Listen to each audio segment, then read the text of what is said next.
Thank you, Ken Corla. And first of all, can I thank you for the opportunity to introduce this motion on my own behalf and my co-signatory, Deputy Michael McNamara. And what I tried to look at here and evaluate were the challenges facing two vital sectors, childcare and nursing home care. And the reason I decided to group these two issues together is that quality, accessible and affordable childcare and nursing home care are an indispensable part of the fabric of any well-functioning society.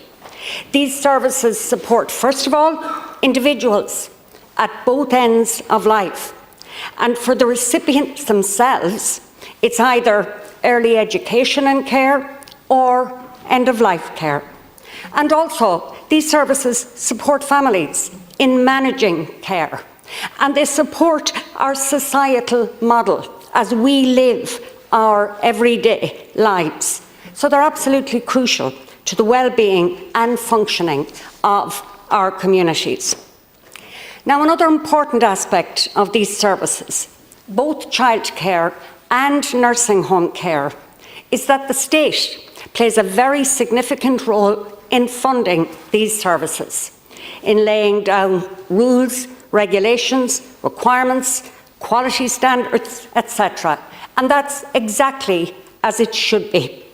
But it also means that where certain, let's say, new and indeed most appropriate extra requirements to ensure better care are put in place, for example, a better ratio of adults to children in a childcare setting, or a similar extra requirement in a nursing home, those extra costs have to be factored into state support levels, because if not, the cost base increases, but incomes do not, and that can lead to trading difficulties and closure.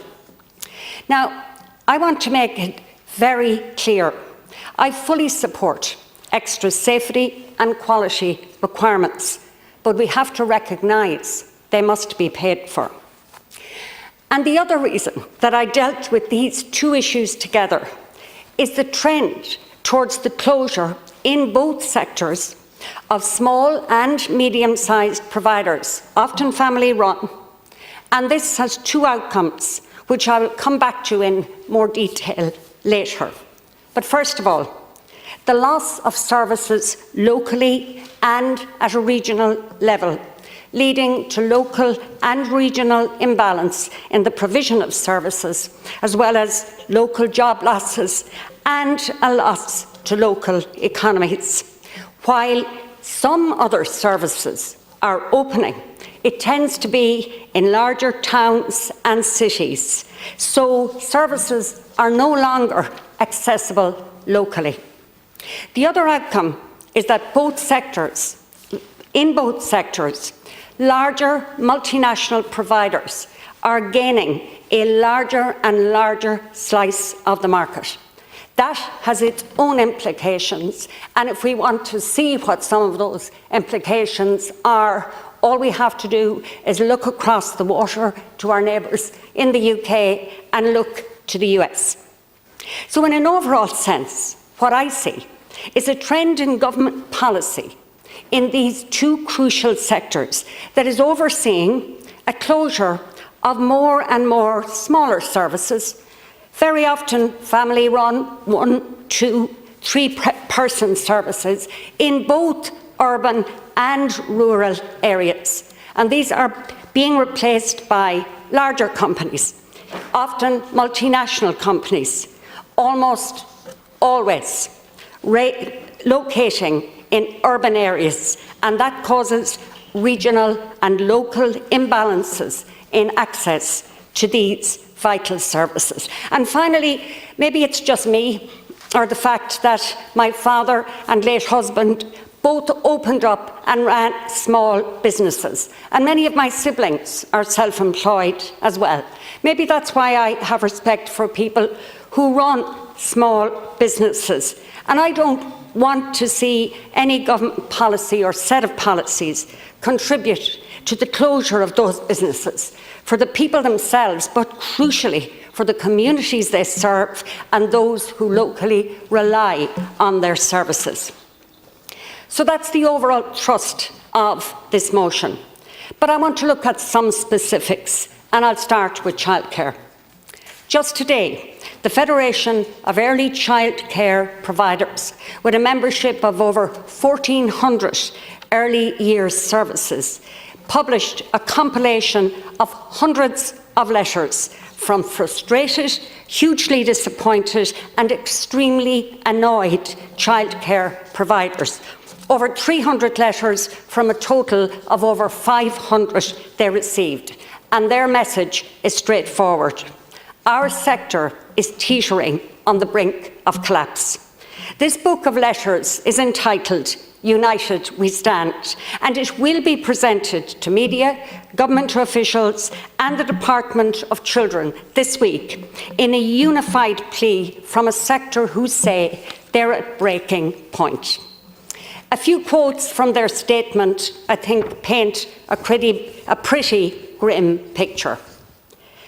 Women comprise 98% of the sector, and it's soul-destroying to see so many women being pushed out of business, and crucially, so many parents scrambling for services. Women and men will have to leave the workforce because of lack of childcare. They go on to say childcare providers feel bullied. That word comes up time and time again. They said they complain of being over-regulated, answerable to multiple agencies that themselves do not communicate effectively, and constrained by financial pressures that compromise the quality of care. Insufficient funding, particularly for state programmes like ECHI, which is the Early Childhood Care and Education System. And they're saying this is threatening the viability of their services. So, Minister, what do they say are the main challenges that are leading to the closure of so many smaller services? 28 announced in the past 2 weeks. That's on top of 130 independent childcare closures in the year since March 2023. In my own county, I attended a meeting a few weeks ago. For example, in just one village, Coolani, about 1,000 people live there. Lots of families are moving into Coolani. 2 out of the 3 childcare providers are closing this summer. Many others across the county and in my neighbouring county Leitrim told me they are at the end of their tether. They are dispirited, they are despondent, and they are disappointed. And that's not an exaggeration. And concern was raised that 7 services, which is 10% of the services in Sligo, are closing this summer. So my question is, why is this happening and what can we do? And while there are a number of serious concerns, I've really just raised 2 main issues in this motion. First of all, the core funding model. That model was introduced back in 2022, and providers at the time were asked to freeze their fees in order to access core funding. They were asked to do the right thing by parents, because the government said we supported you during COVID, and they did. The majority of providers had not had a fee increase for several years, COVID being one of the reasons, but they took the request at face value and froze their fees, many of them at 2017, 2018, 2019 levels. Fast forward now to 2024. Costs have increased very significantly, including staff costs, rightly so. Inflation has risen significantly, but no increase in core funding. But it's not that simple. Those who did the right thing have their fees frozen at 2017-28 levels. But any new groups that are opening, which tend to be the larger chains, those are the groups moving into the market, they can access the same level of core funding per child as a smaller provider, but can charge higher fees. Minister, this is essentially wrong and it's anti-competitive, and it's squeezing out, in many cases, the smaller providers and, of course, the providers who did the right thing in the first place. Now, the other issue is the requirement for their accounts to be signed off by a chartered accountant. Pobal will not accept a set of accounts that Revenue will accept. I mean, is this bureaucracy gone mad? I always thought there was no higher power than Revenue, except maybe God. But the Department of Children and Pobal are on a higher level. They will not accept accounts that Revenue will accept. And this is bureaucratic madness. 2 sets of accounts for often very small businesses. You might have 10, 15 children in its service. Yet, the accounts have 2 different timelines. One set of accounts for Revenue, December to December. One set for the department has to be September to August. So the huge paperwork in doing these accounts twice, and then the huge cost of paying for an accountant to satisfy the department requirements is definitely driving businesses to the brink and closing some of them down. Minister, I've only given you a short synopsis of the challenges facing the sector, but if they were sorted, and I don't think it's rocket science to sort it, I think we'd have a different situation. I see childcare like a 3-legged stool. Yes, fees have been cut to help parents. More is needed, but it's good progress. Wages have been increased. Again, more is needed, but it's good progress. But the third leg of the stool are the providers, and they have to be able to provide a service and make a living. And that's the leg of the stool that's broken. My proposals to increase core funding in line with inflation to ensure a level playing field for new and existing services in relation to fees that they can charge, to increase the rate of early childhood care and education funding from €69 to €100, and to drop the bureaucratic and hugely expensive madness of requiring 2 separate set of accounts, and to ask the department to accept the accounts that Revenue accept. I now want to look at the challenges, or some of the challenges, in the nursing home sector. First, let me say I have no issue with the amendment from the Soc Dems to end the HSE recruitment freeze when it comes to home carers and nursing home health assistants, and the provision of a statutory right to home care. That's what we all want for ourselves and our loved ones. We want to live in our own homes as long as possible, but we also know that will not always happen. And the HSE itself has forecast that if capacity requirements are to be met by 2031, a further 11,000 beds are required in the sector. So it's crucial that we ensure those beds are available for those who need them, where they need them. And another important point to note is that despite those forecast capacity requirements, spend on fair deal as a proportion of overall health expenditure has steadily declined over the last decade. So spend is not even keeping pace with spend in other parts of the health sector, and that tells its own story.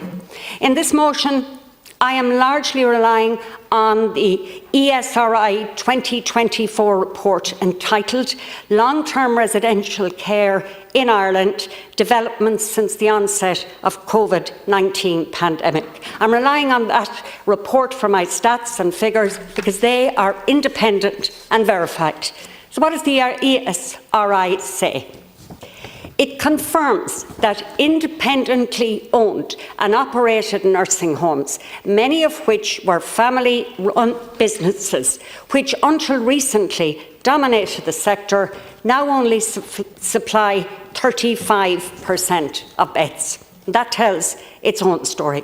It also says there has been a marked shift towards a consolidation of nursing homes under larger operator groups, many of whom are recent entrants to the Irish market and some of whom are financed by international private equity. And that, Minister, is a significant issue. And because of that, it then says that the ESRI identifies regional inequalities in nursing home supply, and according to their research, which is based upon future planned development, these inequalities are likely to be exacerbated in the near future. I have 20 minutes, I was told. Well, the Deputy. Okay. Following has 5 Apologies. minutes. I've loads more, but I let my colleagues take on from here, and I'll finish later. Deputy Catherine Connolly.